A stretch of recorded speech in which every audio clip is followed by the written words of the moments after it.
Republican Senator Bill Cassidy sits on the Senate Finance Committee, and he's been scrambled to join us here on the couch today. Senator, we understand there's a $100 billion fund that these banks put aside for situations like this, and that's what Janet Yellen is tapping into. Do you agree with this? Well, as long as taxpayer first, we got a tension here. We do not want to bail out venture capitalists. Period. End of story. But we also don't want to hurt the kind of depositor who put the money in there not thinking it was going to fail, because it's really not the depositor's fault. It is the bank's fault. If we can do this without using taxpayer dollars, I think that's the appropriate response.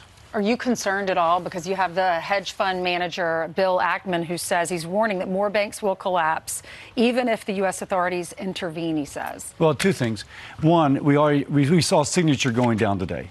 And so it appears that people are aware of this. And yes, I think that more banks can collapse. By the way, this is a direct result of the Biden inflationary policy. Inflation's going up, the Fed has to raise rates, and when the Fed raises rates, these banks are being caught in the undertow. And so Biden can go back to his $1.9 trillion kind of blow it out the budget, and you can draw a straight line to Signature and SVP going down. You know, Senator, it's a perfect segue. What do you want to hear from the president today when he addresses the American people? What should he say? He should say, one, taxpayer dollars are not involved, number one. Number two, that the banking system is sound. And number three, I'm going to stop pumping more dollars into the economy, because I recognize when I do this, it forces the Fed to raise up rates, and that's what's sucking these banks down. Now, let me just say this. Does it bother you the CEO dumped $3.5 million worth of stock the day before? Does it bother you that the Silicon Valley Bank had no risk assessment manager for 9 months? It absolutely bothers me. A friend of mine texted last night, and he goes, wait a second. You no longer have to run a bank prudently. You can just run it the way you want, and then the federal government's going to step up.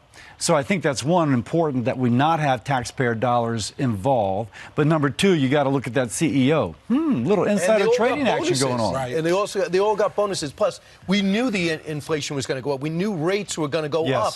So if we know that, how could the head of a bank not know that, and their board not know that, and not make adjustments? I'm told that the people selling short, betting that the stock was going down, which meant that they looked at the financials months ago and they traced it, made $500 million. Whoa. That's unbelievable. So this was not a surprise. This was predictable. Some people. Yeah. I know there's talk in the Senate about raising the age for Social Security to 70. Where do you stand on this? It's bipartisan, I know. So let's talk about Social Security. Okay. Social Security is a Silicon Valley bank of retirement systems.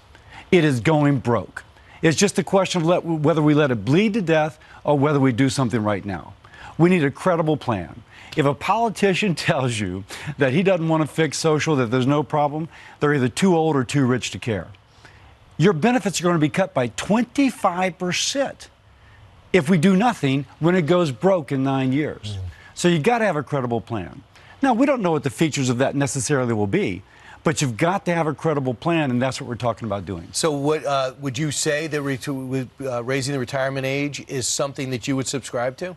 I think that, number one, raising the retirement age by itself will not do it. I mean, you would make it way too high. So you've got to have a centerpiece which is going to address it. One thing that we do, which is the centerpiece of what we're talking about, is let's have a fund separate from Social Security, an investment fund, which every other pension fund does. Your pension fund, my pension fund, the viewer's pension fund. And when you do that, you're going to get a better growth than what they're doing now.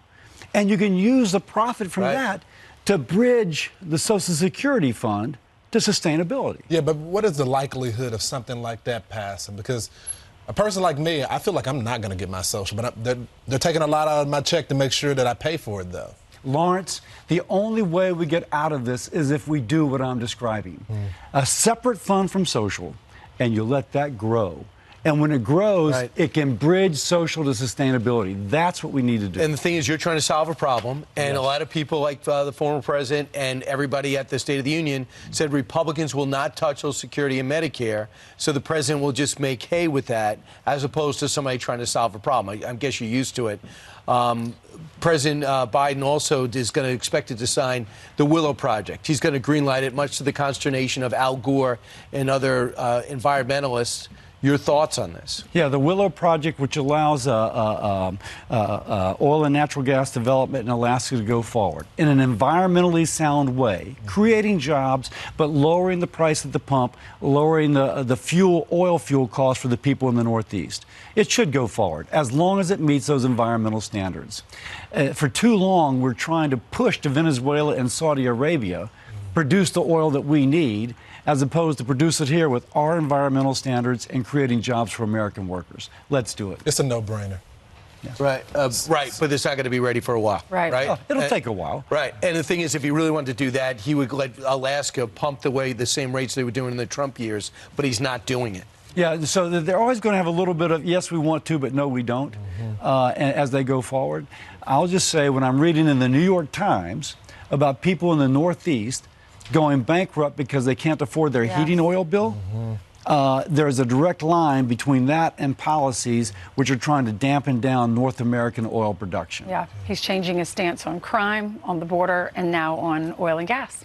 Well, on the one hand, you can say it's hopeful. On the other hand, you can say it's cynical. Yeah, absolutely. You could say the elections are 2 years away. Right. Great to see you in person. Thank you. Thank you very much. Senator.